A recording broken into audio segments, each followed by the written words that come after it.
ప్రభు సూర్యరావు గారి ఇంటి దగ్గర శ్రమకాలం యొక్క ప్రాముఖ్యతను, శ్రమలో దాగి ఉన్న మేలులను మొట్టమొదటగా ఈ కుటుంబం ద్వారా అనేక మందికి తెలియజేయడానికి మాకు నువ్వు నాయన అనుగ్రహించిన ఈ శ్రేష్టమైన సమయమును బట్టి స్తోత్రములు ప్రభు. మమ్మలను ఆశీర్వదించండి నాయన, దీవించండి. నీ గ్రంథాన్ని నాయన అర్థం చేసుకున్నటకు నీ ఆత్మ సహాయాన్ని అనుగ్రహించండి ప్రభు. అర్థం కాక అన్యాయమైనటువంటి స్థితిలోకి వెళ్ళిపోతున్నాం. మమ్మలను బలపరచండి నాయన. మమ్మలను నీ ఆత్మ సహాయంతో ప్రభు నీ బలమైనటువంటి నీ సాధనాలుగా నడిపించుకోనమని, శ్రమలో దాగి ఉన్న ఈ అద్భుతమైన మేలు మా జీవితాలకు వెలుగుకరంగా మార్చమని, మా బ్రతుకును నాయన వెలిగింప చేయమని తండ్రి, ఈ సంవత్సరం నాయన ఇలా ప్రభువా శ్రమలో దాగి ఉన్న అద్భుతమైన మేలులు అనుభవించటానికి కృప చూపించమని యేసు ప్రభు వారి శ్రేష్టమైన నామంలో ప్రార్థిస్తూ వేడుకొనిచున్నాము పరమ తండ్రి, ఆమేన్. పరిశుద్ధ గ్రంథంలో జనరల్గా ఏ వ్యక్తి అయినా, ఎలాంటి వ్యక్తి అయినా శ్రమ అనేసరికి భయపడతాడు. శ్రమ అనేసరికి భయపడతాడు. కానీ క్రైస్తవుని యొక్క గొప్పతనం ఏంటంటే శ్రమ గుండానే పరలోకానికి చేరుకోవాలి. ఈ కీనోట్ని మన అందరం కూడా గుర్తుపెట్టుకోవాలి. బయట సొసైటీలో మనం బ్రతుకుతున్నాము కనుక, బయట సమాజంలోనూ మనుషులలోనూ రకరకాలైనటువంటి మనస్తత్వాల మధ్యన మనం బ్రతుకుతున్నాం కనుక, మనం ఏం చేస్తున్నామంటే రాంగ్గా శ్రమను దూరం చేసుకోవడానికి ప్రయత్నం చేస్తున్నాం. శ్రమ రెండు రకాలు. జనరల్గా శ్రమకాలం అనేటువంటిది కేవలం ఈ 40 రోజులకు సంబంధించిన విషయం మాత్రమే కాదు. నీ జీవితకాలం అంతా ఒక రోజు ఉండొచ్చు, ఒక రోజు లేకపోవచ్చు. ఒక వారం రోజులు ఉండొచ్చు, ఒక వారం రోజులు లేకపోవచ్చు. మొత్తానికి నువ్వు పరలోకం అనేటువంటి ఆ మెట్టులు ఎక్కాలంటే శ్రమలో నుంచే వెళ్ళాలి. అది ఇరుకైనటువంటి మార్గం, అది శ్రమ. ఆ శ్రమ రెండు రకాలుగా ఉంది. ఒకటి, ఈ లోకములో మనుషులందరూ పడేటువంటి శ్రమ. రెండవ శ్రమ క్రైస్తవుడు మాత్రమే అనుభవించేటువంటి శ్రమ. రెండు శ్రమల్ని కూడా ఒక దానికే కట్టకూడదు. మనం ఒకగాటికే కట్టకూడదు. రెండు అది ఇది, ఇది అది అనే భ్రమ మనం పడకూడదు. దేని విషయంలోనైనా క్లారిటీగా ఉండాలి. కాబట్టి ఎన్ని సంవత్సరాలమ్మా మనం వెళ్ళాలి? శ్రమలు ఎన్ని సంవత్సరాలు ఉంటాయి? జీవితకాలము శ్రమ ఉంటుంది. శ్రమ వస్తేనే ఒక మెట్టు పరలోకానికి ఎక్కినట్టు. నువ్వు గుర్తుపెట్టుకో. శ్రమ లేదా, నువ్వు ఇంక అక్కడే ఉన్నావు, ఆ ప్లేస్లోనే ఉన్నావు, ఇంకా ఎదరగా జరుగుతలేదని అర్థం అనమాట. సో ఈ శ్రమ ఎలాంటి మేలు తెస్తుంది, ఆ శ్రమలో ఎలాగ ఆనందించాలి మనం, ఆ శ్రమలో ఎలా జీవించాలి, అందుకని శ్రమకాలం యొక్క గొప్పతనం ఇది. శ్రమకాలం అంటే ఎవరన్నా వ్యక్తిగా 40 రోజులు అనేది పొరపాటు ఉండొచ్చు, కానీ వాళ్ళని ముందు నేర్పించాలనుకున్నారు భక్తులకి.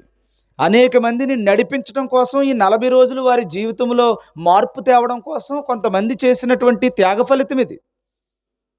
మొత్తం 365 రోజులు దిక్కును కూర్చోబెడితే వాడు తినాలి, వాడు తిరగాలి, వాడు తెచ్చుకోవాలి కదా. 40 రోజుల్లోని జ్ఞానాన్ని నేర్పిద్దామని పెద్దలు చేసినటువంటిది ఇది. అంత మాత్రాన ఈ 40 రోజుల్ని తక్కువగా చూడకూడదు. ఇది ఒక ఆచారంగా చూడకూడదు. ఇక్కడ ఎవడో ఆచారాలు చేయట్లేదు. భక్తిలో నడవడానికి, భక్తి పరులుగా మారడానికి దీక్ష చేపట్టిన సమయం ఇది. దీక్ష, భక్తిగా కూర్చుని దేవుని మాటలు నేర్చుకునే సమయం ఇది. హేళన చేస్తే నాశనం అవుతాం. కాబట్టి ఈ శ్రమలో ఎలాంటి మేలులు, ఎలాంటి దీవెనలు దేవుడిచ్చాడు, దాసి ఉంచాడు అన్నదాన్ని మనం కొద్ది నిమిషాలు మనం నేర్చుకుందాం. మొట్టమొదటిగా శ్రమ ఎన్ని రకాలు అన్నాను? శ్రమ ఎన్ని రకాలు? 2 రకాలు. మర్చిపోకండి. ఇదన్నా గుర్తుపెట్టుకోండి. శ్రమ ఎన్ని రకాలు? అందరూ చెప్పాలి, నిద్రపోనులు కూడా. శ్రమ 2 రకాలు. ఒకటి, మనుషులందరికీ కలిగే శ్రమ. 2, క్రైస్తవుడికి మాత్రమే. క్రైస్తవుడు అంటే ఏంటి? మళ్ళీ క్రైస్తవుడు అంటే ఏంటి? క్రీస్తు చెప్పినట్టుగా జీవించేవాడు. మనం క్రైస్తవులమని చెప్పినా క్రైస్తవులం కాకపోవచ్చు. క్రైస్తవులమని చెప్పుకుంటున్నా క్రైస్తవులం కాకపోవచ్చు. లేకపోతే వేరే కులాలలో వేరే మతాలలో ఉన్న వాళ్ళు కూడా మేము క్రైస్తవులము కాదు అని చెప్పుకోవచ్చు, క్రైస్తవులై ఉండొచ్చు. ఎందుకంటే దేవుడు చెప్పినటువంటి కొలమానములో క్రైస్తవుడు అవ్వాలి తప్ప మనం పెట్టుకున్నా మనం పిలుచుకున్నంత మాత్రాన క్రైస్తవులం ఎంత మాత్రము కాదు. సరే, ఏంటి శ్రమలెన్ని? 2 రకాలు. అది వెరీ గుడ్. శ్రమలో మొదటి రకం చెప్తాను, అది మాత్రం కొంచెం జాగ్రత్తగా ఉండండి. ఆ మొదటి రకం ఏంటంటే మొదటి పేతురు పత్రిక. 2 రకాలు అక్కడే ఉన్నాయి. మొదటి శ్రమ ఎలాగుంటుంది, రెండవ శ్రమ ఎలాగుంటుంది అనేది మనం చూద్దాం. 2వ అధ్యాయం 20వ వచనం. అమ్మా, తప్పిదమునకై దెబ్బలు తింటే చాలమ్మా. మొదటిది ఏంటి? శ్రమ. తప్పిదము. మనం ఏదన్నా తప్పులు చేసామనుకోండి, మనం తప్పులు చేస్తే తగిలే దెబ్బ, జాగ్రత్తగా వినాలి. తప్పులు చేస్తే తగిలే దెబ్బ. రెండవది తప్పు చేయకుండా తగిలే దెబ్బ. ఎన్ని శ్రమలు? మొదటిది ఏంటి? తప్పు చేస్తే తగిలే దెబ్బ. రెండవది తప్పు చేయకుండా తగిలే దెబ్బ. తప్పు చేస్తే తగిలే దెబ్బ అందరికీ తగులుద్ది. ఏమ్మా?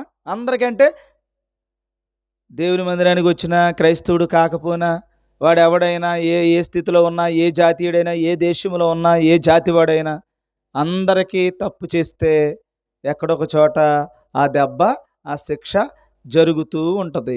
అది కామన్. రెండవ దెబ్బ ఏంటంటే తప్పు చేయకపోయినా తగిలే దెబ్బ. అంతేనా? అది మళ్ళీ చదవండి.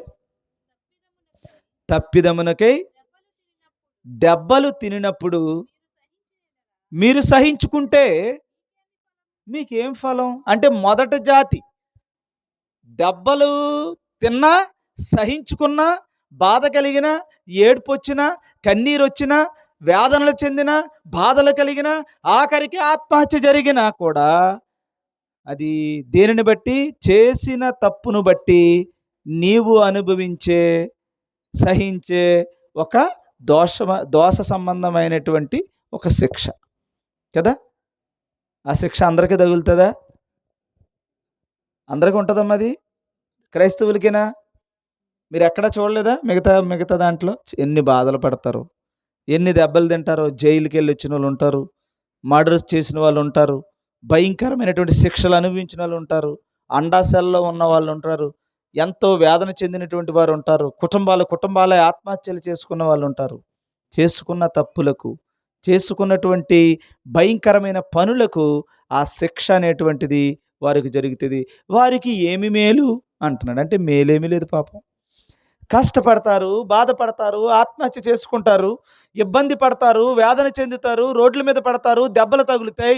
ఎంత వేదన కలిగిన శ్రమకి, ఆ దెబ్బలకి ఏ విధమైన మేలు లేదంట.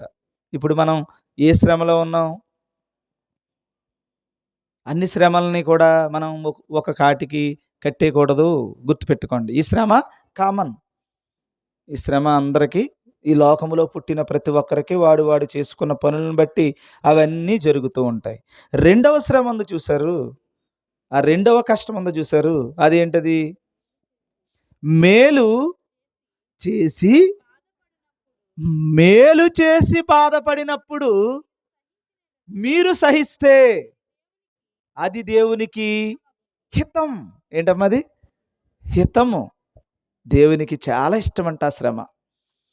ఆ దేవునికి చాలా ఇష్టమంట శ్రమ. అదే ఈ శ్రమ కాలం. ఏంటమ్మా? ఏది ఇష్టం చెప్పాలి? మేలు చేసి బాధపడినప్పుడు నీవు సహించుకుంటే, అంటే తప్పు చేయకుండా శిక్ష అనుభవిస్తే, తప్పు చేయకుండా కన్నీరు పెట్టుకుంటే, తప్పు చేయకుండా వేదన కలిగితే, తప్పు చేయకుండా ఒక శిక్షను, ఒక వేదనను, ఒక బాధను నీ కుటుంబం అనుభవిస్తే నీవెవరివి? దేవుని దృష్టిలో హితము. ఎంత బాగుందన్నమాట. చాలా ఎంతో దేవునికి ఇష్టమట. ఇప్పుడు ఆ శ్రమలోకి వెళ్దాం మనం. ఆ శ్రమ ఎలా కలుగుతుంది కదా? సింపుల్‌గా ఇంకేమీ సాగదీయట్లేదు ఇంక. సింపుల్‌గా తేల్చేస్తున్నాను. ఆ శ్రమ నీకు కలగాలంటే ఏం చేయాలి? ఫస్ట్ నువ్వు ఆ శ్రమ నీకు కలగాలంటే ముందు ఆ శ్రమ ఏంటో నీకు తెలియాలి కదా! First of all. శ్రమ వచ్చినప్పుడు ఏ ఇబ్బందొచ్చినా సరే దేవుడు చూసుకుంటాడులే అంటే నిజంగానే దేవుడు చూస్తాడు. దేవుడు నిజంగానే చూస్తాడు. ఇప్పుడు ఆ శ్రమ నీకు రావాలంటే ఏం చేయాలో చూడండి ఒకసారి. ఏం చేద్దాం? అపోస్తుల కార్యాలు, అపోస్తులుల కార్యములు 7వ అధ్యాయం. అపోస్తుల కార్యాలు 7వ అధ్యాయం.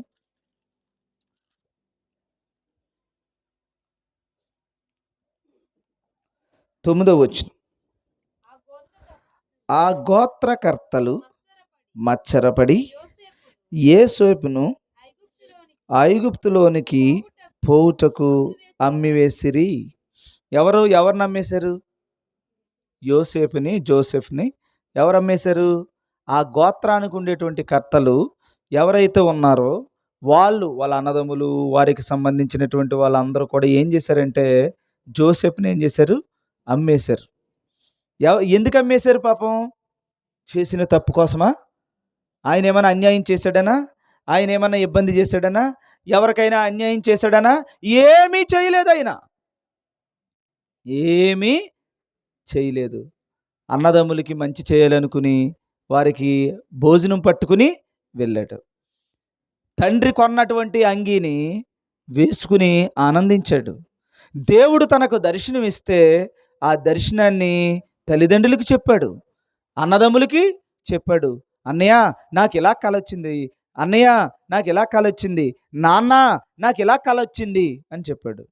కలొస్తే ఏంటి నాన్న కల అంటే ఏం చేశాడు?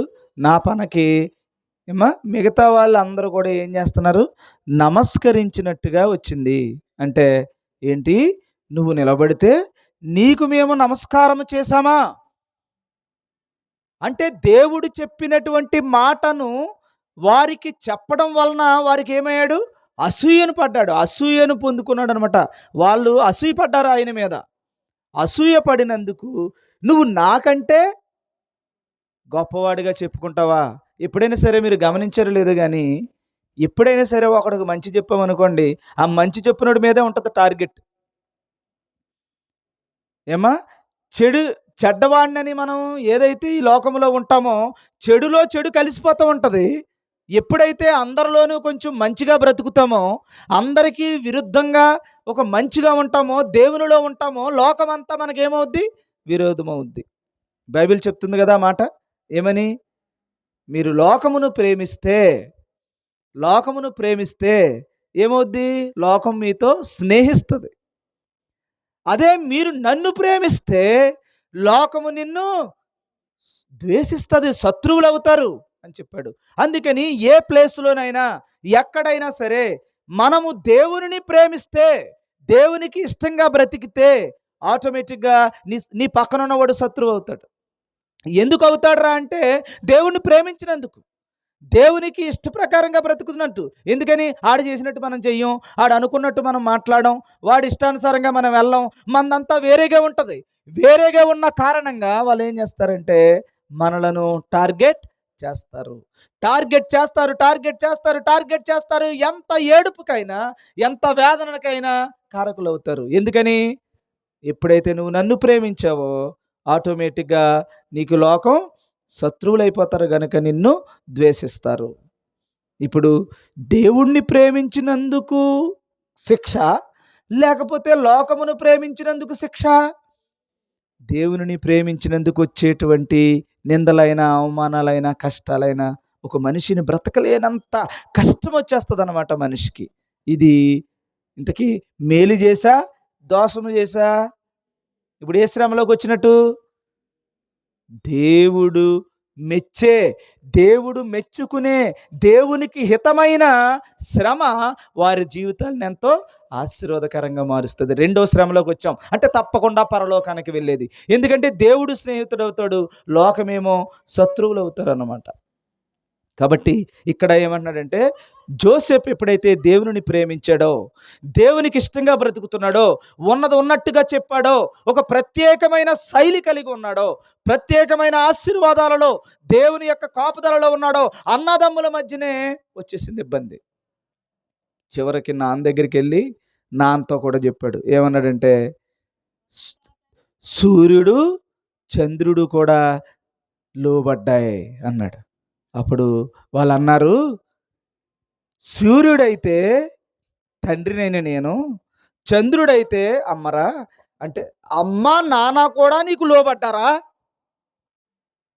అమ్మ ఎలాగుంది? అమ్మ నాన్న కూడా లోబడ్డారా? చంద్రుడు లోబడ్డాడు, సూర్యుడు లోబడిపోయాడా నీకు? అంటే నేను లోబడిపోయాను, అమ్మ లోబడిపోయిందా అని వాళ్ళకు కూడా అర్థం కాలేదు. కానీ దేవునితో స్నేహం, దేవునితో ఉన్నటువంటి ప్రేమ జోసెఫ్ని ఏం చేసిందంటే, తండ్రికి అర్థం కాలేదు, తల్లికి అర్థం కాలేదు.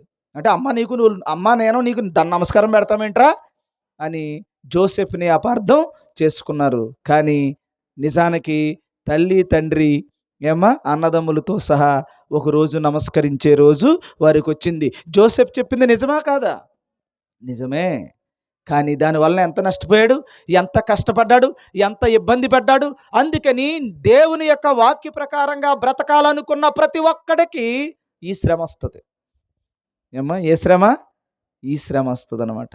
ఈ శ్రమ ఎలాగుంటుందంటే, శ్రమలో అలాగెక్కుతూ ఉంటావు మెట్లు. ఎందుకని?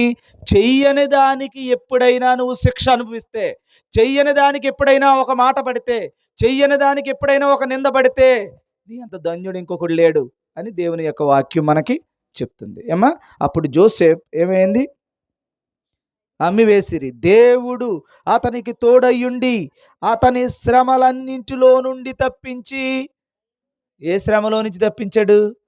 ఏ శ్రమ అయితే దేవుని ప్రేమించడం వలన ఆయనకు వచ్చిందో ఆ శ్రమను ఏం చేశాడు? అన్నదమ్ములు చంపాలనుకున్నారు, తప్పించాడు. వారు అమ్మివేసి శిక్షించాలనుకున్నారు, దేవుడు అక్కడ తప్పించాడు. పోతీఫరు భార్య ఆయన మీద నింద వేసింది, నింద వేసి చంపేయమంది, ఇష్టానుసారంగా మాట్లాడింది. అయినప్పటికీ దేవుడు అక్కడ తప్పించాడు. చివరికి భయంకరమైనటువంటి ఎన్నో ఆ పోతీఫరు దగ్గర కానీ, ఈ బానిస బ్రతుకుతున్నప్పుడు కానీ, పక్కనున్న వాళ్ళు ఇబ్బందికరమైన పరిస్థితులు క్రియేట్ చేస్తున్న ప్రతిసారి దేవుడు కాపాడాడు. నీతి నిమిత్తం ఎంతో అద్భుతంగా జోసెఫ్ జీవితాన్ని దేవుడు కాపాడాడు. ఏ శ్రమ? దేవుడు నీతి నిమిత్తమై అతను ఏదైతే శ్రమను అనుభవించాడో, చెయ్యని దానికి ఏ శ్రమ అయితే తన దగ్గరికి వచ్చిందో ఆ శ్రమలో నుండి ఎవరు కాపాడారమ్మా? దేవుడు కాపాడాడు. దేవుడు కాపాడాడు. ఆ శ్రమలో ఉన్నతమైనటువంటి స్థానంలో, ఒక ఉన్నతమైనటువంటి స్థితిలో, అంటే పరలోకములో జోసెఫ్ని దేవుడు నిలవబెట్టాడు. ఇప్పుడు ఈ శ్రమ ఎక్కడి దాకా తీసుకెళ్ళింది? ఈ శ్రమ ఎక్కడి దాకా తీసుకెళ్ళింది? పరలోకానికి తీసుకెళ్ళింది. ఏ శ్రమ? ఏ శ్రమ? జోసెఫ్ ఫరో చక్రవర్తి చైర్లో అక్కడ కూర్చునేంత వరకు కూడా శ్రమేనా ఆయనకి?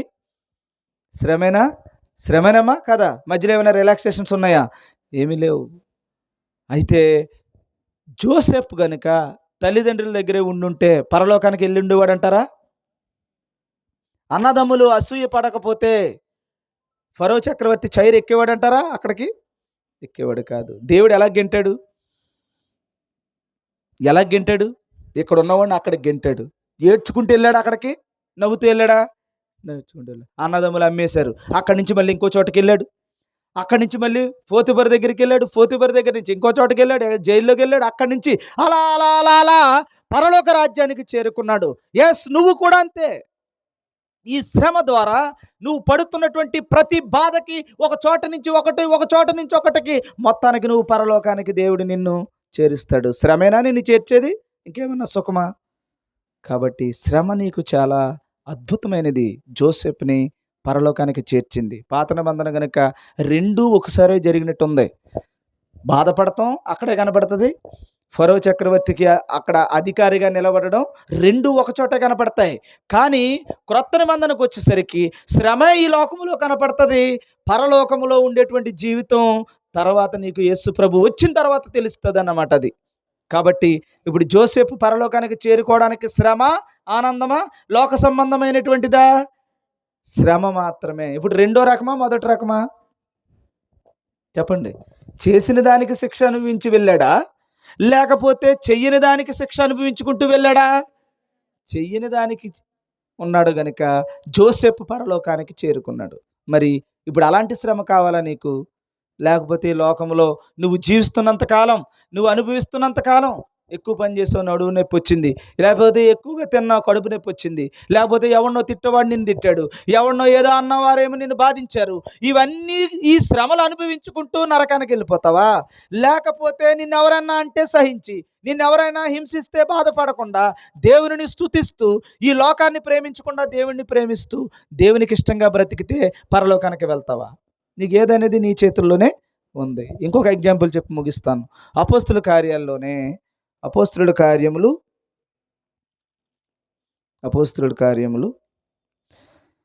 54:7-54 వారి మాటలు విని కోపముతో మండిపడి అతనిని చూచి పండ్లు కొరికిరి. ఎవరైనా? స్టెఫెను చూసి ఎవరికి పండ్లు కొరికారట? లోకం. ఏంటారు? ఆయన ఏం చేశాడు? ప్రేమగా చెప్తేని ఏమని చెప్పాడు? నేను నా వరకు ఎప్పుడు కూడా ఒక మాట చెప్తాను మీకు. దేవునిని నమ్ముతున్నటువంటి బిడ్డలుగా, దేవుని యొక్క వాక్యము తెలిసిన మన అందరము కూడా ఆ వ్యక్తిని ఎప్పుడు కూడా మనం ఏమని అంటామంటే సహోదరులుగా, ప్రేమగా మనం చూస్తాం. ఇక్కడ స్టెఫెను కూడా ఎలా చూసాడు వాళ్ళని? వాక్యం చెప్తున్నాడు వాళ్ళకి. ఏమని చెప్తున్నాడో తెలుసా? సహోదరులారా. ఎలా చెప్తున్నాడమ్మా? సహోదరులారా. అసలు ఏం జరిగిందంటే 7వ అధ్యాయం మొదటి నుంచి అలా చెప్పుకుంటూ చెప్పినదేమనగా, సహోదరులారా. ఎలా చెప్తున్నాడు చూడండి. సహోదరులారా, తండ్రులారా వినండి. ఎంత బాగా చెప్పాడు చెప్పండి అమ్మా. ఎప్పుడైనా సహోదరుడా, తండ్రి అని పిలిస్తే ఏ వ్యక్తికైనా కోపం వస్తుందా? కానీ వచ్చింది. ఇటు తండ్రి అని పిలిచినా వాడికి ఎలా కనపడింది? ఏదో అంటారమ్మా, సామెత కూడా ఉంటుంది ఏమా, ఎప్పుడు చెప్తూ ఉంటాను మీకు, అది every act of love brings happiness అని. ప్రేమతో చేసేది ఏదైనా మనకు ఆనందాన్ని ఇస్తుంది. ప్రేమ లేదనుకో, ఇష్టం లేదనుకో, మనకి చిన్న పనైనా పెద్దగా ఉంటుంది. చిన్న మాట ఎరా అన్నమాట, ఎరా అంటావా అంటాడనమాట. నా అమ్మాయి కూర్చో అంటే అమ్మ నా, నేను నా బంగారు తల్లి అంటే బంగారం నేను అంటే ఇంక ఏదైనా ఇంక ఇష్టం లేనప్పుడు ఏ మాట అయినా కష్టంగానే ఉంటుంది. అదే ఇష్టం ఉంటే ఏమవుతుందమ్మా? ప్రేమ ఉన్న చోట ఏం పెద్ద పెద్ద వాటిని కూడా కప్పుతుంది. ప్రేమ ఏం చేస్తుంది? అనేకమైనటువంటి దోషములను కప్పును. ప్రేమ ఉంటే ఏమవుతుంది? పోలేరా అంటూ ఉంటారు అనమాట. అలాగా ఇక్కడ ఏమని పిలుస్తున్నాడు వాళ్ళని? దేవుని పక్షానుండి లోకాన్ని తండ్రులారా, సహోదరులారా అని పిలుస్తుంటే వాళ్ళకి ఎలా ఉందా పిలుపు? ఎలా ఉంటుంది? ఇటు చూడరా ఇది అంటున్నాడు అన్నట్టు అలాగా విపరీతమైనటువంటి ద్వేషాన్ని పెంచుకున్నారు. ఎందుకని ఈ ద్వేషం ఎందుకు పెంచుకున్నారు? ఏం చేసామని పెంచుకున్నారు? ఎందుకింత అన్యాయానికి ఒడిగట్టారు? ఎందుకింత నిందలు వేస్తున్నారు? ఎందుకింత అవమానం చేస్తున్నారు? అంటే నువ్వు దేవుని చిత్త ప్రకారంగా నడవడమే కారణం. లేకపోతే అందరూ ఒకటే, అందరూ ఒకరికొకరు కాపాడుకుంటూ, ఒకరికొకరు దోషాలు కప్పుకుంటూ, ఒకరికొకరికి అమ్మో లోకములో ఉండే ప్రేమ అయితే ఏమవుతుందంటే ఇంక అసలు ఎవరిని తెలనివ్వరు. అదే దేవునికి మనం ఇష్టంగా బ్రతికామంటే ఏమ్మా నిందలు, అవమానాలు, భయంకరమైన పరిస్థితులు వస్తాయి. ఇక్కడ చెప్తున్నాను చూడండి. తండ్రులారా, సహోదరులారా అని పిలిచి అలాగ మంచి చెప్తున్నాడు. ఇదిగో అబ్రహాం గారు ఇలాగా, ఇదిగో మనకి ఇలాగా అని అలా చెప్పుకుంటూ వస్తే వాళ్ళకి ఏమొచ్చిందట చివరికి? వారి మాటలు విని కోపముతో మండిపడి అతనిని చూచి పండ్లు కొడికిరి. చూడండి, అందరూ పళ్ళు ఊడిపోతాయేమో. ఎంత పళ్ళు కొరికేస్తున్నారంటే దాని అర్థం ఎలా కొరుకుతున్నారని కాదు, ఉడుకుపోతుందన్నమాట. ఈడిని ఎలా కొట్టాలరా, ఎలా చంపాలరా, ఎలాగ వెయ్యాలరా ఈడి మీద, ఈడు చూడండిరా ఈడు పేటరేగిపోతున్నాడని ఏమి చేయకుండా తండ్రులారా సహోదరులారా అంటే ఎంత దారుణానికి ఒడిగడుతుందంటే ఈ లోకం, అంత దారుణానికి ఒడిగడుతుందనమాట. నిజంగా అలాగే ఉంటుంది మనకి. ప్రత్యక్షంగా నా అనుభవం చెప్తున్నాను మీకు. మీరైనా దేవునిలో ఉంటే తెలుస్తుంది మీకు, లోకములో ఉంటే తెలదు. లోకములో ఉంటే ఏముంటది? మామూలుగా ఉండే శ్రమ ఉంటది. అంటే ఏ శ్రమ? చేసిన దానికి శిక్ష వస్తది. చేసిన దానికి ఇబ్బందులు పడతారు. కానీ మేలు చేసి కూడా కీడును పొందితే, ఆ శ్రమ అనుభవిస్తే తెలుస్తదనమాట. ఆ అనుభవంలో ఏమైనా పండ్లు కొరికి ఏం చేసామని ఊరికనే వచ్చేద్ది కోపం. అంత పండ్లు కలిపి ఎంత భలే కలుస్తారు తెలుసా? ఒక నీతిమంతుడిని బాధ పెట్టడానికి, ఒక నీతిమంతుడిని అవమానించడానికి, ఒక నీతిమంతుడిని ఇబ్బంది పెట్టడానికి, అవసరమైతే చంపడానికైనా భలే కలుస్తారు. అలా కలిసారు, పండ్లు కొరికిరి. అయితే అతడు పరిశుద్ధాత్మతో నిండుకున్న వాడై ఆకాశం వైపు తేరి చూసి దేవుని మహిమను, యేసు దేవుని కుడిపార్శ్వమందు నిలిచి ఉండుట చూచి, దేవునికి స్తోత్రం కలుగునుగాక. ఎక్కడున్నాడమ్మా యేసు ప్రభు? తండ్రి దగ్గర కుడిపార్శ్వమున కూర్చున్నాడా అక్కడ, లేచి నిలబడ్డా? అమ్మా, కూర్చున్నాడా లేచి నిలబడ్డా? ఎందుకంట? ఆయన యేసు ప్రభు తండ్రి దగ్గర కూర్చోడా? ఇదిగో నా కుడిపార్శ్వమున కూర్చుండుము, రాజ్యము సిద్ధపరిచేంత వరకు నీవు కుడిపార్శ్వమున కూర్చుండు అన్నాడు దేవుడు. అంటే యేసు ప్రభు పక్కన కుడిపార్శ్వమున యేసు ప్రభు కూర్చుంటాడు తండ్రి పక్కన. ఆయన పోస్ట్ ఏంటి? తండ్రి దగ్గర కూర్చోవడం, తండ్రి కుడిపార్శ్వమున కూర్చోవడం. కానీ కూర్చోవలసిన యేసు ప్రభు లేచి నిలబడ్డాడు. ఎందుకు? వై? ఎందుకు లేచి నిలబడ్డాడు? ఏం జరిగిందని లేచి నిలబడ్డాడు?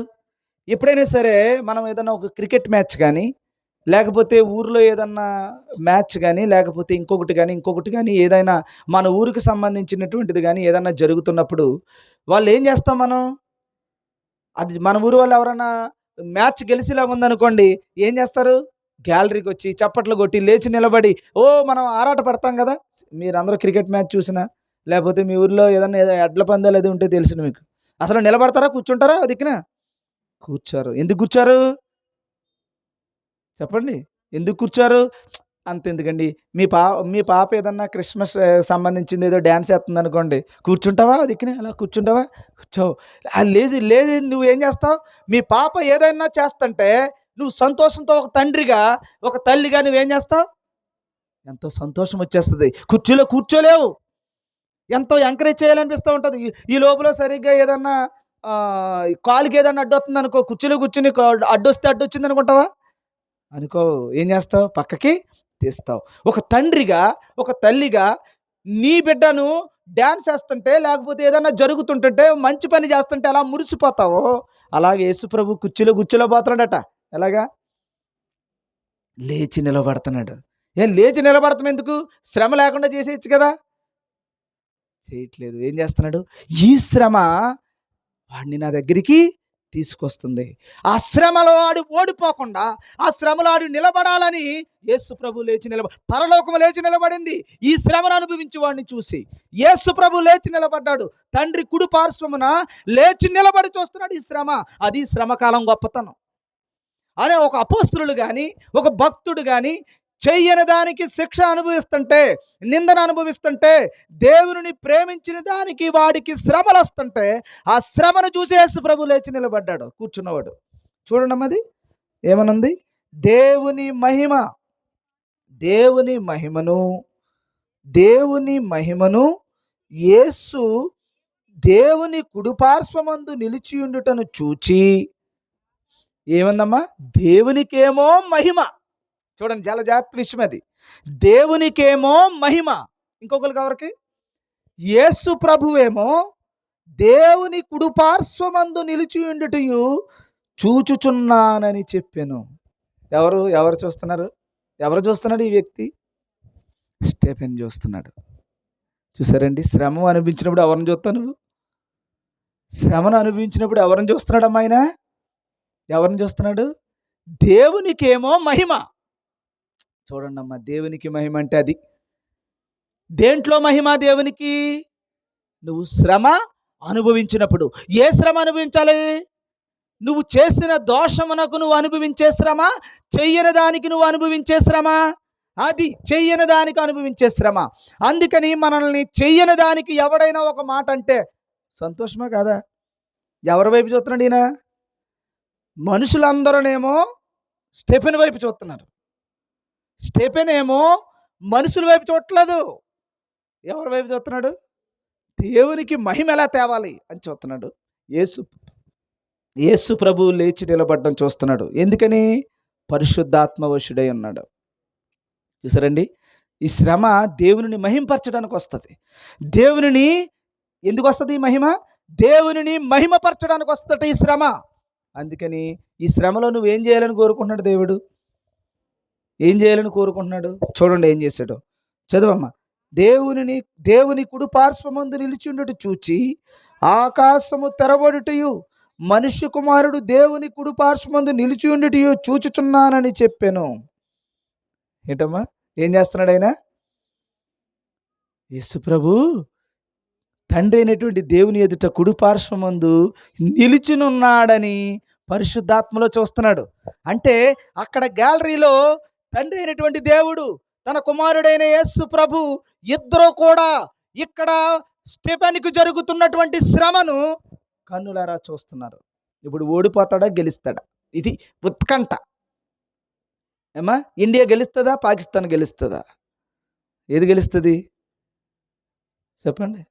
ఏది బాగా ఆడితే అది గెలుస్తుంది కదా.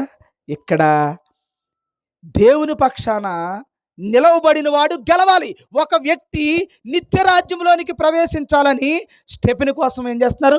ఒకడు సాతానుని జయిస్తే దేవునికి మహిమ, యేసు ప్రభువుకేమో ఏంటమ్మా లేచి నిలబడి ఆ కార్యము సిద్ధించటానికి తండ్రి దగ్గర నుంచి ఏం పంపిస్తున్నాడు?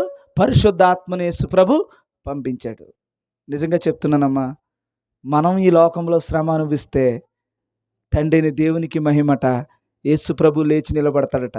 ఒకసారి ఆ సంబోధన, ఆ యేసు ప్రభు నీ కొరకు, ఈ సృష్టికర్త అయినటువంటి దేవుడు, ఈ సమస్తమును నీకు దారబోసే దేవుడు, నువ్వు చేసే ఈ శ్రమను అనుభవిస్తే యేసు ప్రభు లేచి నిలబడతాడట. ఎంత గొప్ప విషయం అండి అది. యేసు ప్రభు అలా లేచి నిలబడి నువ్వు గెలవాలని కోరుకుంటున్నట. అది కూడా దేవుడు తన ఆత్మను ఇచ్చి దానిని ఎదిరించేటువంటి శక్తిని నీకు ఇస్తున్నాడట. పరిశుద్ధాత్మ అంటే ఏంటి?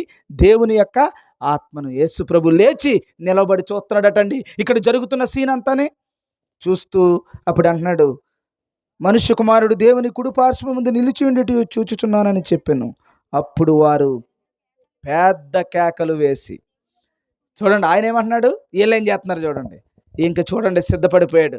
వాళ్ళు ఏం చేస్తున్నారు? ఈ మాటలు చెప్తుంటే, దేవుడు అలా ఉన్నాడని చెప్తుంటే వీళ్ళకేమొచ్చేస్తుంది? కోపం వచ్చేస్తుంది. ఇంకా పెద్ద కేకలు వేసి ఏం చేశారమ్మా? చెవులు మూసుకుని, చెవులు ఎందుకు మూసుకోవాలి? ఇంకెన్న ఏమో అనిపిస్తుంది చూడండి. నేను కాసేపు చెప్తే మీరు ఎలాగుంటుందో పరిస్థితి.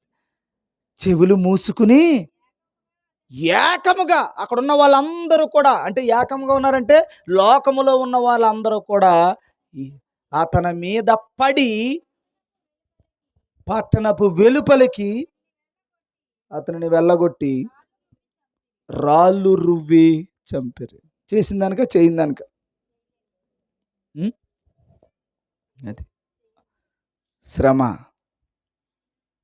Are you ready? ఎవరన్నా ఏమనంటేనే తట్టుకుంటలేదు, రాయి వేస్తే ఊరుకుంటావా చెప్పండి? ఎప్పటికి ఎదుగుతాం మనం? ఈ రోజు శ్రమకాలంలో మొదటి రోజు మనం నేర్చుకుంటున్న ఈ పాఠంలో ఒక స్టెఫెన్ యొక్క జీవితాన్ని మనం ఆలోచన చేసినప్పుడు, స్టెఫెన్ నీలాంటి నాలాంటి ఒక వ్యక్తి, సాధారణమైనటువంటి ఒక చిన్న ఉద్యోగి, దేవుని యొక్క పరిచర్యలో ఒక ప్రముఖమైనటువంటి పాత్రను దేవుడు అతనికి ఇచ్చాడు. ఆ సంఘములో ప్రముఖమైనటువంటి పాత్రను ఇచ్చాడు స్టెఫెన్కి. ఈరోజు ఇలా వాక్యం చెప్తున్నప్పుడు ఇంతకుముందు ఈ లైట్ ఉందమ్మా ఇక్కడ, లైట్ ఉంది, కానీ అటువైపు ఫోకస్ చేసి ఉంది. నేను వచ్చి ఇక్కడ కూర్చుని నేను ఇలాగ ఇబ్బంది పడుతుంటే తమ్ముడు శ్రీను, వినోద్ వచ్చి ఇటు తిప్పారు. చప్పట్లు కొట్టి దేవుని నామాన్ని మహిమపరచండి. ఎందుకు ఆ పరిచర్య చేశారు? ఎందుకు ఆ పరిచర్య చేశారు? దేవునిలో ఉన్నారు కాబట్టి. దేవుడు నియమించుకున్నటువంటి పనిలో దేవుడు నియమించుకున్నట్టుగా ఒక ఉపయోగకరంగా ఎప్పుడైతే పరిచర్య చేశారో రేపొద్దున వాళ్ళిద్దరి మీద నిందలు వస్తాయి. తప్పకుండా నిందలు వస్తాయి, ఇబ్బందులు వస్తాయి. పరిచర్య చేసేవాడి మీద నిందలు వస్తాయి, అవమానాలు వస్తాయి, కష్టం వస్తాయి. అప్పుడు అనుకుంటాడే చేయకపోతే గొడవ లేదు అనుకుంటాడు అనమాట. చాలామంది అంటూ ఉంటారు దేవునిలోకి వచ్చిన తర్వాత కష్టాలు ఎక్కువైపోయాయని. ఎస్, నిజం. దేవునిలోకి ఉన్నప్పుడు శ్రమలు చాలా ఎక్కువ ఉంటాయి. ఎంత దారుణంగా ఉంటాయంటే శ్రమలు. ఈ విచిత్రం ఏంటంటే శ్రమలో సంతోషంగా ఉంటుంది మనకి. ఎవడన్నా శ్రమ పెడితే బాగుండు, ఏమందేంటమ్మా అనమ్మా అన్నట్టు ఉంటుంది అనమాట. శ్రమకు రెడీ అయిపోయినవాడు, తెలుసుకున్నవాడు. ఇతను చూడండి, ఇతను ఇలా వచ్చాడు, వచ్చి తండ్రులారా సహోదరులారా అని చెప్తున్నాడు. చెప్తున్నప్పుడు అందరూ కోపంగా చూస్తున్నారు. ఏం చేస్తాడు మామూలు తెలివైనడు అయితేనే? చెప్పండి, తెలివైనడు ఏం చేస్తాడు? నేనే ఇప్పుడు ఒకరి దగ్గరికి వెళ్ళాను, ఒక ఆయన దగ్గరికి వెళ్ళాను బాలవరంలో. సరేలే వెళ్ళి అంటే ఇంటింటికి వెళ్ళి పరిచర్య చేద్దాం అన్న ఉద్దేశంతో ఒక ఆయన దగ్గరికి వెళ్ళాను. నేనునే నాతో పాటు ఇంక ఇద్దరు ఉన్నారు. ఆయన అలాగా గుమ్మాలో కూర్చుని ఉన్నాడమ్మా. కూర్చుని ఉంటే అప్పటికే వీళ్ళు చెప్తున్నారు కొంచెం జాగ్రత్తగా ఉండండి అతనితో అని చెప్తున్నారు. చెప్పినా సరే మనం చెప్పాలి, చెప్పకపోతే బాగోదని వందనాలండి అన్నాను. వందనాలు ఏం లేదు, అలా సీరియస్గా చూసాడు. సీరియస్ చూస్తే నాకు అర్థమైపోయింది కదా, ఇంకా నువ్వు వినమని వచ్చేయాలి కదా. నేను రావట్లేదు. నేను రాకుండా ఆరోగ్యం అది బాగుందండి అన్నాను. అలాగే చూస్తున్నాడు, చెప్తలేదైనా చాలా సీరియస్గా చూస్తున్నాడు. ఇలా చెప్తున్నారు అప్పటికి. అంటే నేనేం చేస్తున్నానంటే నా ఉద్దేశం ఏంటి, ఒక మాట చెప్పాలి. వచ్చిన పని మనం మళ్ళీ వెనక్కి వెళ్ళిపోతే ఓడిపోయినట్టు ఉండకూడదు. దేవుని దృష్టిలో ఒక మాట పడదాం, ఇబ్బంది పడదాం అనుకుని నెమ్మదిగా అన్నాను. ఏం లేదండి ప్రార్థన చేద్దామని వచ్చానంటే ఎలా గట్టిగా మాది ఇంకా చూడు ఎంత కోప్పడ్డాడంటే అంత కోప్పడ్డాడు. ఈ లోపల వాళ్ళ మిస్సెస్ ఉందా కొంచెం దూరంగానే పరిగెట్టుకు వచ్చేసింది. ఆవిడ పరిగెట్టుకు వచ్చి మధ్యలోకి వచ్చేసి అని వచ్చేసి బాబు నువ్వు వెళ్ళిపో బాబు అని అంది. అంటే అప్పుడు అయినా ఆగాల నేను, అప్పుడైనా ఆగాలి కదా. అప్పుడు ఆగుతలేదు నేనేమంటున్నానంటే పర్లేదమ్మా ఆయన్నేమనకమ్మా నువ్వు ఏమనకు, మీరు దేవుడు మిమ్మల్ని కాపాడాలి ఎలా కాపాడాలి అని ఆడిలాగనమాట ఇలా మాట్లాడుతున్నాడు. ఇప్పుడు సేమ్ పరిస్థితి ఇది. దేవునిని ప్రేమించే వాడికే తెలుస్తుంది ఈ బాధ ఏంటో. అసలు బాధలాగా లేదు అది. బాధ ఉంటే ఏం చేస్తాను, మొదట చూపులోనే నెమ్మదిగా జారేద్దును. కానీ జాగ్రత్తనా ఇంకా ర్యాక్ కొట్టేస్తున్నానండి. ఎందుకు నా ఉద్దేశమేమో ర్యాక్ కొట్టడం కాదు, అన్ని కాపాడడం. అతనేమో మొదట వెళ్ళమని చెప్పానా అన్నాడు అనమాట చివరికి. అయినా సరే వాకట్లో నిలబడి ఏమ్మా ఆవిడ అంటుంది తర్వాత ఎదిగిన పో ప్రార్థన, నేను అక్కడికి వస్తా అంటుంది ఆవిడ.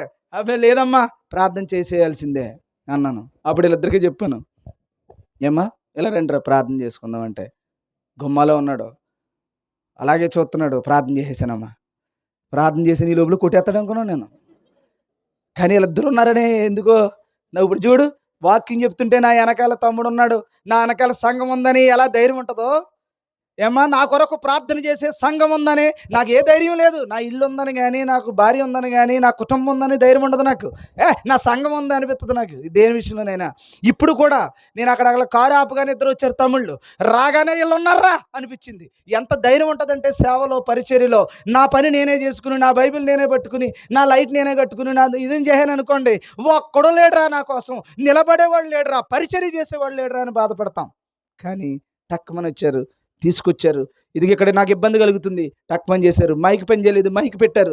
ఈ రోజున ఇక్కడ అన్ని ఏర్పాట్లు చేశారు. ఈ పరిచర్య చేసిన వాళ్ళందరూ ఎవరు ఏమ్మా దేవుని యొక్క శ్రమ కొరకు పరలోక రాజ్యమునకు వెళుతుండడానికి దేవుని మార్గములో నడుస్తున్నటువంటి సైనికులు, వారి చేతిలో కత్తి ఉంటుంది. కత్తి ఉన్నప్పుడు మనం ఏం చేయాలి, కత్తితో నరికేలా శోధనను జయించాలి. ఇప్పుడు స్టీఫెన్ ఏం చేశాడంటే, బాబు గారు సహోదరులారా అన్నాడు. సహోదరుడు ఎర్రా అని వాళ్ళేమో ఏం చేస్తున్నారు, పళ్ళు ఫటా ఫటా ఫటా కొరికేస్తున్నారు, కళ్ళు ఎర్రగా చూస్తున్నారు. మానేలిన మానతలేదు. సేమ్ నా పరిస్థితే, మానలేదు. మానకుండా మళ్ళీ ఇంకా చెప్పేస్తున్నాడు. అబ్రహాము ఏం చేశాడంటే, ఏం చెప్తే నాకు ఎందుకంటే వీళ్ళు అబ్రహాము ఇలాగ చెప్పుకుంటూ వస్తుంటే ఇంకా చివరికి ఏం చేశారు, ఇంకా మానతలేదు వీడు. ఎవరు? స్టీఫెన్ ఎప్పుడైతే మానట్లేదో, స్టెఫెన్ ఎప్పుడైతే మానట్లేదో ఇంకా నువ్వు మానవు కానీ చూడండి. నేను ఒకసారి మొదలెడితే ఏం చేస్తా, ఒకసారి నేను ఆపను కదా. మీరు అనుకుంటారు అలా చెప్పేస్తూ ఉంటాడు. కాదండి, మీకు ఆ విషయం తెలుసుంటే, ఆ శ్రమను అనుభవించడం తెలుసుంటే, నేను చెప్తున్నటువంటి మాటలు మిమ్మల్ని బాధపడుతున్నాయి అన్న క్షణం మీకు అర్థమైతే, చెవులు కాదండి మూసుకోవడం, ఆపేయడం కాదండి, మీరేం చేస్తారు, దాన్ని భరించడం నేర్చుకుంటారు, దాంట్లో ఉన్న మేలు సంపాదించడం నేర్చుకుంటారు. నేనేం చేస్తున్నానంటే ఇంకా కొద్ది గట్టిగా అరుతున్నాను. లాస్ట్లో మళ్ళీ అరుపులు ఒకటని లోపల మీరేదో అంటూ ఉంటారు, అది జనరల్గా జరుగుతూ ఉంటాయి. కానీ ఇక్కడ అది సేమ్ జరుగుతుంది. చెప్తున్నాడు, పండ్లు కొరికారు, ఎర్రగా చూశారు, వినట్లేదు. వినకుండా అదే పని మీద చెప్తున్నాడు. వీళ్ళు కొట్టేస్తారని తెలుసు, ఇబ్బంది పెడతారని తెలుసా, ఇంకా కొట్టరేటి అని ఈయన పొజిషన్. ఎందుకంటే తక్కువని వెళ్ళిపోతాడు అన్నమాట పరలోకానికి. దేవుని చిత్తాన్ని నెరవేర్చడానికి దేవుడేమో ప్రేరేపిస్తున్నాడు, లేచి నిలబడి, ఆగొద్దు నువ్వు వెళ్ళు, నేనున్నా నీ వెనకాల అని పరిశుద్ధాత్మను ఆయనకి పంపించాడు. ఎప్పుడైతే పంపించాడో, నువ్వు ఆగొద్దు స్టెఫెన్, నువ్వు ఆగొద్దు, నువ్వు చెప్తూ ఉండు, కంటిన్యూ చేయి, వాళ్ళ మొఖాలు చూడకు, నువ్వు నన్ను చూడంతే. ఇప్పుడు ఈయన ఏం చేస్తున్నాడు, ఈ పళ్ళు కొరుకుతుంది చూస్తున్నాడా, ఈ ఇబ్బందులు చూస్తున్నాడా, ఆయన చూస్తున్నాడా? తండ్రికి మహిమ ఎలా తేవాలి, యేసు ప్రభు లేచి నుంచి చూస్తున్నాడు. ఇప్పుడు ఈయన్ని సంతోష పెట్టాలి. మేలు ద్వారా, కీడు ద్వారా నేనేం చేయాలి, మేలు సంపాదించేసుకోవాలి. వాళ్ళు నాకు కీడు చేస్తారు, నేను మేలు సంపాదించేసుకోవాలి అన్న దాంతో ఏం చేస్తున్నాడంటే చెప్పుకుంటూ వెళ్తున్నాడు. చివరికాళ్ళు ఎండం మానేసి చెవులు గట్టిగా మూసుకుని అందరూ ఒక్కసారిగా మీద పడ్డారట. మీద పడి ఏం చేశారు, రాళ్లతో కొట్టి, చదువమ్మా, పట్టణపు వెలుపలికి అతనిని తీసుకెళ్ళారమ్మా. వెళ్ళగొట్టి అంటే ఇంకెలా తన్ని ఉంటారో చూడండి, బయటికి లాగారు. ఈయనకి ఎలా ఉంది, అమ్మయ్య వచ్చిన పని అయిందా, వచ్చిన పని అయింది అనుకుంటున్నాడమ్మా. ఎందుకు ప్రభువా నన్ను ఎలా కొట్టిస్తున్నావు అనుకుంటున్నాడా? చెప్పండి, ప్రభువా నేను ఇంత భక్తిగా బ్రతుకుతున్నాను, నాకే ఎందుకు ఈ శ్రమలు? మీ ప్రార్థన ఇది. ఆయన ఏమంటున్నాడు, కొడతారని తెలుసు, తిడతారని తెలుసు, ఇబ్బంది పెడతారని తెలుసు, వీళ్ళు పండు కొరికేస్తున్నారంటే కొడతారని తెలదంటావా? ఆ మాత్రం సెన్స్ ఉండదా? చివరికి ఇలా కొడితేనే, ఇలా మాట పడితేనే, ఇలా శ్రమను అనుభవిస్తేనే నేను నిత్యత్వంలోనికి వెళ్తానని ఒక మేలు పొందడానికి శ్రమం అనేటువంటి మార్గాన్ని ఎన్నుకున్నాడు. చివరికి ఏం చేశారు తెలుసా, అందరూ మెలిపి మీద పడి తీసుకుని వెళ్ళి ఏం చేశారమ్మా, పట్టణపు వెలుపలకు అతనిని వెళ్ళగొట్టి రాళ్ళు రువ్వి చంపిరి. సాక్షులు సౌలు అని ఒక యవనుని పాదముల యొద్ద తమ వస్త్రములు పెట్టిరి, ప్రభువును గూర్చి మొరపెట్టుచు అప్పుడు అంటున్నాడు, యేసు ప్రభువా నా ఆత్మను చేర్చుకునిమని స్టెఫెను పలుకుచుండగా వారు అతనిని రాళ్లతో కొట్టిరు. మళ్ళీ అప్పుడేమంటున్నాడు, నా ఆత్మను చేర్చుకో. చూడండి, యాజ్ ఇట్ ఈజ్గా యేసు ప్రభు అనట్లేదు. ఒకవైపు నుంచి ఏమో బాధ పెడుతుంటే, తండ్రి నీ చేతికి నా ఆత్మను అప్పగించుచున్నాను. స్టెఫెన్ కూడా ఏం చేస్తున్నాడు, సేమ్ అదే, రాళ్లతో కొడుతుంటే ఏమంటున్నాడు, నా ఆత్మను నువ్వు చేర్చుకో ప్రభువా అని. మళ్ళీ ఇంకో మాట అంటున్నాడు, ఏమంటున్నాడంటే, ప్రభువా వారి మీద ఈ పాపము మోపకుమని గొప్ప శబ్దముతో పలికెను, ఈ మాట పలికి నిద్రించెను. దేవునికి స్తోత్రం. ఇది మనం చేయాల్సిన పని. మనలను శ్రమ పెడతారు, మనలను ఇబ్బంది పెడతారు, మనలను మాటలు అంటారు, మన మీద నిందలు వేస్తారు, కానీ నువ్వేమనాలి, ప్రభువా ఈ పాపము వీరి మీదకి రాకుండా చూడు అన్న. ఇది శ్రమ అంటే. కాబట్టి స్టెఫెన్ మనకి నేర్పించిన పాఠం ఏంటంటే, అతను తప్పు చేసిన దాన్ని బట్టి అనుభవించిన శిక్ష కాదు, దేవుని రాజ్యమునకు చేరుకోవడానికి, పరలోకమునకు వెళ్ళడానికి అతడికి దేవుడిచ్చినటువంటి శిక్ష ఏంటమ్మా, దేవుడిచ్చినటువంటి శిక్ష ఏది, శ్రమ. గుర్తుపెట్టుకోండి, శ్రమ మంచిదే కాదు. ఇప్పుడు ఏమ్మా, జోసెఫ్ని పరలోకానికి చేర్చింది శ్రమ. స్టెఫెన్ని పరలోకానికి చేర్చింది శ్రమ. దేవుని యొక్క వాక్య ప్రకారంగా నడిచినప్పుడు ఈ లోకం మనల్ని అందరినీ ఇబ్బంది పెడుతుంది. Set right your self. నీవు సిద్ధపడు. ఈ రోజు నుంచి దేవుని యొక్క వాక్య ప్రకారంగా బ్రతుకుతున్నప్పుడు, సమాజము నీ మీద నిందలు వేస్తున్నప్పుడు, అవమానిస్తున్నప్పుడు భయపడిపోకు. కష్టపడాలి. ఈ శ్రమ ద్వారానే నువ్వు వెళ్ళగలవు ఒక అడుగు. శ్రమ ఉంది కదా అని నువ్వు అక్కడి నుంచి పక్కకు జరిగావంటే పరలోకాన్నే కోల్పోతావు. కాబట్టి శ్రమ మంచిదేనమ్మా. మరి ఎవరన్నా అంటే ఎందుకు అంత బాధ? ఇప్పుడు మీరు నీతిగా బ్రతకండి. నీతిగా బ్రతికినోడికి ప్రతి క్షణం ఇబ్బంది ఉంటుందా? ఉంటుందమ్మా. ఉండొచ్చు, ఒకరోజు లేకపోవచ్చు. ఎప్పుడు శ్రమ ఉంటుంది. ఇంట్లో శ్రమ ఉంటుంది, బయట శ్రమ ఉంటుంది, ప్రతి క్షణం శ్రమ ఉంటుంది. ఆ శ్రమ ఎప్పుడు వస్తుందా అని నువ్వు ఎదురు చూడాలి. ఎందుకంటే ఆ శ్రమను నిన్ను ఎంత గొప్పవాడిని చేస్తుందంటే, యేసుప్రభు లేస్తే పరలోకం లేస్తుందా? యేసుప్రభు లేచి నిలబడ్డాడు అనుకోండి, సీఎం వచ్చి నిలబడితే పక్కన సెక్యూరిటీ గార్డ్ కూర్చుని ఉంటాడా? మొత్తం దేవదూతలు, కోటాను కోట్ల దేవదూతలు ఈ నీతిమంతుడిని చూసి లేచి నిలబడతాయి. గుర్తుపెట్టుకోండి, నువ్వు చేస్తున్న ప్రతి శ్రమలో దేవుని యొక్క శక్తి ఉంది. గుర్తుపెట్టుకోకు. నువ్వు చాలా జాగ్రత్తగా ఆలోచించాలి. శ్రమ వచ్చిందంటే, నువ్వు తప్పు చేయకుండా శిక్షణ అనుభవిస్తున్నావంటే నువ్వు చాలా సంతోషంగా ఉండాలి. ఈ శ్రమ అదండి. ఈ శ్రమ వద్దంటారు ఏంటండి? శ్రమకాలం లేకపోవడం ఏంటండి? మనిషి జీవితమే శ్రమకాలం. నీ జీవిత కాలమే శ్రమకాలం. శ్రమకాలం వద్దా అంటే నువ్వు ఎక్కడికి పోతున్నావో ఒక్కసారి నువ్వు ఆలోచన చేసుకోమని కోరుతున్నాను. ప్రియమైన దేవుని సంగమా, శ్రమ చెప్పండి, శ్రమ పరలోకానికి చేర్చే అతి ప్రాముఖ్యమైనటువంటి మెట్లు, పరలోకానికి చేర్చే మెట్లు. కాబట్టి ఏ శ్రమ? జోసెఫ్ శ్రమ ఏది? స్టెఫెన్ శ్రమ ఏది? చేసిన దానికి పడే శిక్ష, చేయని దానికి పడిన శిక్ష. అదే పేతురు పత్రికలో చెప్తున్నాడు అనమాట. ఇప్పుడే చదవండి, ముగించేస్తున్నాను. తప్పిదమునకై దెబ్బలు తినినప్పుడు మీరు సహించిన ఎడల మీకేమీ ఘనత లేదు. గుర్తుపెట్టుకోండి. నువ్వు తప్పు చేసావు, శిక్షణ అనుభవించావు. మాట అన్నావు, మాట పడ్డావు. లోకానుసారంగా జీవించావు, లోకంలో నీకు ఎన్నో ఇబ్బందులు వచ్చాయి. ఆ శ్రమ వల్ల నువ్వు అన్ని శ్రమలు కలిపేకు. ఒక్కటే గురిగా పెట్టుకో. నువ్వు నిజంగా తప్పు చేయకపోతే, నువ్వు నిజంగా నీ గుండెల్లో నువ్వు చూసుకో. ఎవడు కూడా వదిలేయి. నీ వ్యక్తిగతంగా నువ్వు ఆలోచించుకో. ఇది నేను చేశానా? చెయ్యని దాన్ని చేసావన్నారా? You are the right person. అదే నువ్వు చేసావా? ఓహో, నేను చేసిన దానికి ప్రాయశ్చిత్తం ఈ లోకంలో జరుగుతుంది అనుకో. అర్థమవుతుందా? చెయ్యని దానిని నేను ఏదైనా అంటే నువ్వు ఎక్కడికి వెళ్తున్నట్టు? పరలోకానికి నువ్వు వెళ్తున్నట్టుకు. అది సహించు. అది సహిస్తే నీకు మేలు జరుగుతుంది.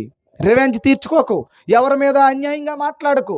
వారిని నిన్నెంత అన్యాయంగా మాట్లాడినా వారి కొరకు నువ్వేం చేయాలి? ప్రార్థన చెయ్యి. అవసరమైతే అడిగి తెలియకపోతే చెప్పాడికి. అవకాశం ఉంటే ఏం చేయాలి? డైరెక్ట్గా చెప్పు. అవకాశం లేదా? సెల్ ఫోన్లో చెప్పు, రికార్డింగ్ చేసి వదిలే అంతే. నువ్వు చేస్తున్న పాపం ఏంటో చెప్పాలకి చెప్పేయి. వాడే తెలుసుకుంటాడు. కానీ నువ్వేంటనేది మాత్రం తెలియజేసేయి. అలాగ మీరు శ్రమ కోసం ఇప్పుడు నుంచి ఏం చేయాలి? మనం మొదటి రోజు మీరు నేర్చుకున్న పాఠం, శ్రమ కోసం ఏం చేయాలమ్మా? ఎదురు చూడాలా, పక్కకు పోవాలా? ఎదురు చూడాలి. ఏ శ్రమ కోసం? చెయ్యని దానికి ఎవడైనా ఒక మాట అంటే ఏం చేయాలి? నువ్వు అమ్మయ్య నేను కరెక్ట్ వేలో ఉన్నాను అన్నమాట. చాలా సంతోషించాలి నువ్వు. స్టీఫెన్ సంతోషించాడు లేదా? చేశాడమ్మా. పైగా అంటున్నాడు మళ్ళీని, నన్ను పరలోకానికి చేర్చిన వీళ్ళందరినీ రాళ్ళు తీసి కొడతంటే ఎవడైనా వీళ్ళని క్షమించు, నన్ను కొట్టినందుకు వీళ్ళ మీదకి ఏ విధమైన పాపం రాకుండా వారిని క్షమించమని కోరాడు. అందుకని వీరేమి చేయుచున్నారో వీరెరుగరు గనుక వీరిని చూసారా లైన్ ఎలా ఉందో? అలాగన్నా యేసు ప్రభు తండ్రి కురిపార్శ్వము కూర్చున్నాడు. అలాగన్నా స్టెఫెన్ పరలోక రాజ్యంలో కూర్చున్నాడు. అలా అన్న ఏ భక్తుడైనా, జోసెఫ్ అయినా అన్నదమ్ములు క్షమించాడా లేదా? క్షమించాడు. అదే నీకు దొరికితే అలాంటాడు. నిన్ను హింసించి నిన్ను బాధ పెట్టినోడు నీ చేతికి దొరికాడు అనుకో, ఏం చేస్తావు? ఇంక చూడు బాబు, ఒక దెబ్బ ఇవ్వండి. చాలామంది దారుణంగానమాట ఇంకెంత హింసించాలో అంత హింసిస్తారు. ప్రియమైన దేవుని సంగమా, శ్రమ శ్రమ మనలను పరలోకానికి నేర్పిస్తుంది. ఎవరైనా మీరు చెయ్యని దానికి ఏదన్నా మిమ్మల్ని అంటే మీరు ధన్యులు. ఏదైనా అననదానికి మిమ్మల్ని ఏమన్నా అంటే ధన్యులు. కోప్పడకండి. వారి కొరకు మీరేం చేయాలి? ప్రార్థన చేయండి. పళ్ళు కొరికేస్తున్నా ప్రార్థన చేయండి. రాళ్ళు ఇచ్చి కొడుతున్నా ప్రార్థన చేయండి. ఆఖరికి నిన్ను చంపుతున్నా ఈ పాపము వారి మీదకి రాకుండా ఉండాలని ప్రార్థన చేయండి. టక్కుమని వెళ్ళిపోదాం. అమ్మ మొత్తం మళ్ళీ కొత్త ఆకాశం మీదకి దిగుదాం. అప్పుడు ఉంటుంది, ఇంకెప్పటికీ చావులేదు, ఎవడో చంపలేడు. అందుకని శ్రమ ఈ భూలోకమందు ఉన్నటువంటి ప్రతి ఒక్కరికి దేవుడిచ్చిన మార్గం శ్రమ. ఈ శ్రమ మనకిచ్చాడండి దేవుడు. ఆ పక్కన ఉన్నటువంటి వాళ్ళకి లేదు, వాడికి లేదు, వాడికి లేదు, ఎవడికి లేదు, నీకే దక్కింది. సంఘములో అంతమంది కూర్చున్నారు సమాజ మందిరంలో, వాళ్ళకి ఎవడికి లేదు, స్టెఫెన్కి వచ్చింది. అది కూడా దేవుని పరిచర్య చేస్తున్న వాడికే వచ్చింది. దేవుని లెక్కలు కరెక్ట్గా చెప్పాడు అతను. ఇది ఇది ఇది ఇది ఇది ఇది అని చెప్పాడు. నచ్చలేదు వాళ్ళకి. అవి లైట్ కొన్నాం, లైట్ కొంటుంటే ఎంత అయింది దీనికి? దీనికి 2000 అయింది. రాయ్ 6000. నేను రాయను అన్నాడు. స్టెఫెన్ చేసేది అదే. లెక్కలన్నింటినీ కూడా కరెక్ట్గా, ఆ పరిపాలన అంతా కూడా కరెక్ట్గా జరగాలని కోరుకున్నాడు. అందుకని అలా ఎవరికీ నచ్చలేదు. ఈ రోజున కూడా నీతిగా నడుద్దామంటే విన్నెవరు మనల్ని, దేవుని మాటలు చెప్దామంటే కుదరనివ్వరు మనల్ని.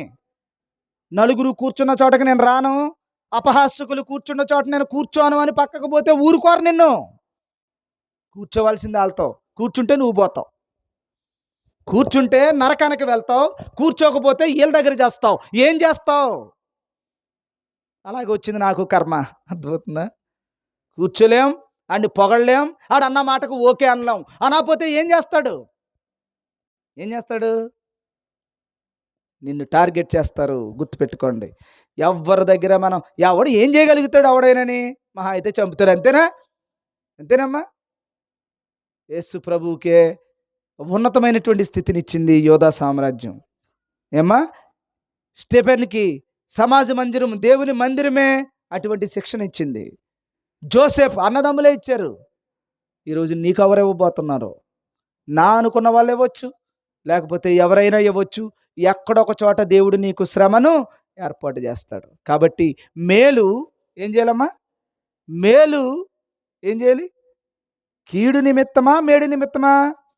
ఎవరికైనా మేలు చేసి మంచి చేసి నువ్వు చెడు ఎదుర్కొంటే అది హితం దేవునికి. కాబట్టి మీరందరూ కూడా ఏం చేయాలమ్మా? ఈ రోజు నుంచి నేర్చుకున్న ఒకే ఒక పాయింట్ చెప్పండి. చెయ్యని దానికి శిక్ష ఎప్పుడు అనుభవిస్తానా అని స్టెఫెన్లా, జోసెఫ్లా, యేసు ప్రభువులా ఎదురు చూడండి. అలాగ మీరు ఎదుర్కొంటే, అలాంటి దానిని మీరు సహిస్తే ఎవరు లేచి నిలబడతారు? యేసు ప్రభు పరలోకమందు లేచి నిలబడి నీ పక్షాన అలా ఉంటాడు. యేసు ప్రభు లేచి నిలబడతాడట. చూడండి, ఇలాంటి శ్రమను అనుభవించిన వాడికి కూర్చున్నవాడు, తండ్రి కుడి పార్శ్వమున కూర్చున్నవాడు లేచి నిలబెడతాడట. స్టెఫెన్ కోసం లేచి నిలబడి, నేను దేవుడు నీ కోసం లేచి నిలబడ్డా, నువ్వు సహిస్తే అక్కడి నుంచి ఏం పంపించాడమ్మా? పరిశుద్ధాత్మను పంపించారు. పరిశుద్ధాత్మ అంటే ఏంటి? దేవుని యొక్క ఆత్మ. రాయేసి కొట్టినా ఏమేసి కొట్టినా దేవుని కాపుదల వారికి ఇచ్చాడు.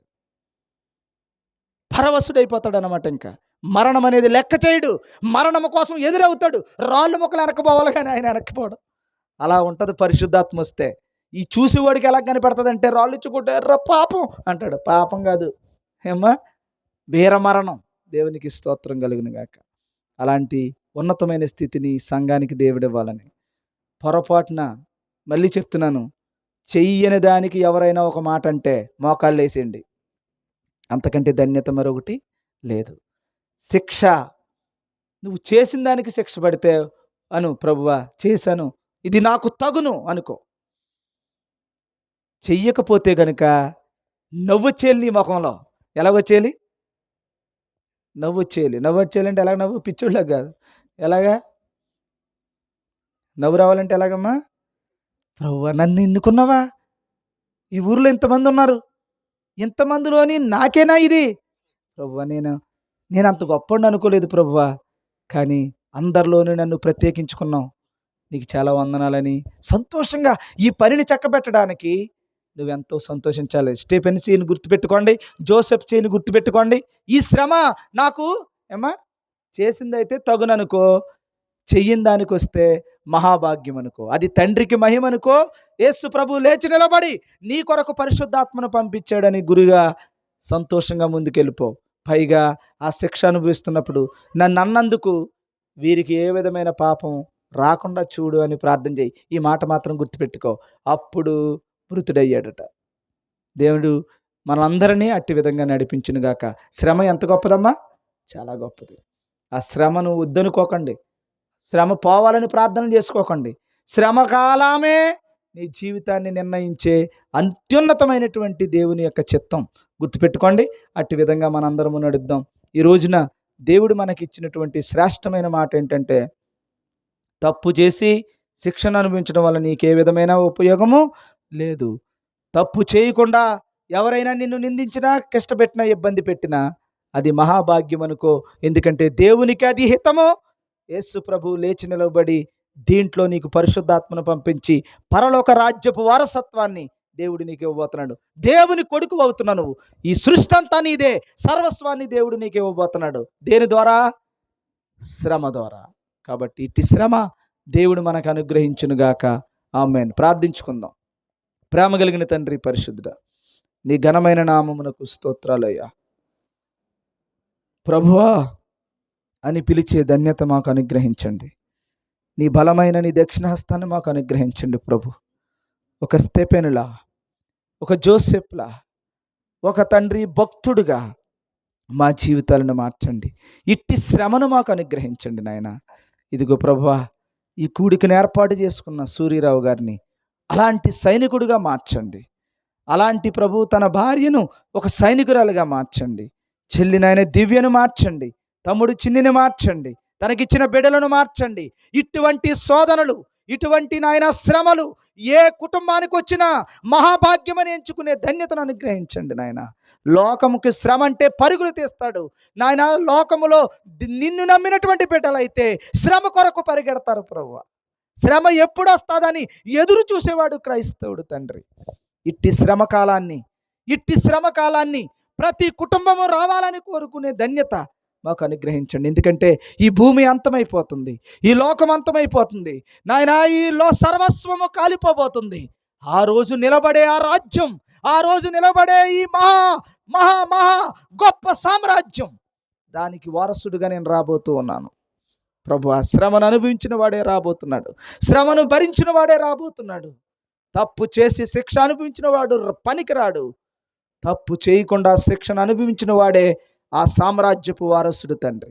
అలాంటి సామ్రాజ్యపు వారసులుగా మమ్ములను, మా కుటుంబాలను సిద్ధపరచమని ప్రభువా, ఇట్టి శ్రమను అనుభవించుటకు నీ ఆత్మ సహాయాన్ని మాకు అనుగ్రహించమని, సూర్యరావు గారి కుటుంబానికి అనుగ్రహించమని, అలాంటి గొప్ప సైనికులుగా మార్చమని ప్రభా, ప్రతి శోధనలోనూ సంతోషించగలిగే ధన్యతను ప్రసాదించమని, ఇక్కడికి వచ్చినటువంటి వారందరికీ అట్టి క్రియలను నాయన అనుగ్రహించమని ప్రభువా, నీ ప్రేమ, నీ దయ, నీ దాక్షిణ్యత మా అందరిపైన తండ్రి మమ్మలను కనికరించి కాపాడమని, నీ యొక్క ప్రేమ మా అందరిపైన ప్రత్యక్షపరచమని యేసు ప్రభు వారి శ్రేష్టమైన పరిశుద్ధమైన నామములో ప్రార్థిస్తూ వేడుకొనుచున్నాము పరమ తండ్రి. ఆమేన్. పరలోకమందున్న మా తండ్రి, నీ నామము పరిశుద్ధపరచబడునుగాక, నీ రాజ్యము వచ్చునుగాక, నీ చిత్తం పరలోకమందు నెరవేరుచున్నట్లుగానే భూలోకమందును నెరవేర్చబడునుగాక. మా అనుదినహారము నేడు మాకు దయచేయండి. మాడల అపరాధము చేసిన వారిని మేము క్షమించున్న ప్రకారం మా యొక్క అపరాధములను క్షమించండి. మమ్ములను శోధనలోనికి తేక కీడు నుండి తప్పించండి. రాజ్యము, శక్తి, మహిమ నిరంతరము నీవే అయ్యున్నవి తండ్రి. ఆమేన్. తండ్రి అయిన దేవుని యొక్క ప్రేమయు, ఆయన ప్రియ కుమారుడును మన రక్షకుడునైన యేసు ప్రభు వారి అమూల్యమైన పరిశుద్ధమైన కృపయు, పరిశుద్ధాత్ముని యొక్క అన్యోన్య సహవాసం కూడి ప్రార్థిస్తున్న బిడ్డలందరికీ, ప్రభు శ్రమను ఆహ్వానించటానికి ఇష్టపడుతున్నటువంటి బిడ్డలకును ప్రభా ఈ కూడికని ఏర్పాటు చేసుకున్నటువంటి కుటుంబ సభ్యులందరికీ సదా నీ కృప నీ కాపుదల తోడై నడిపించుదువుగాక. Amen, amen, amen. అందరికీ వందనాలండి. దేవుడు మిమ్మల్ని అందరినీ దీవించునుగాక.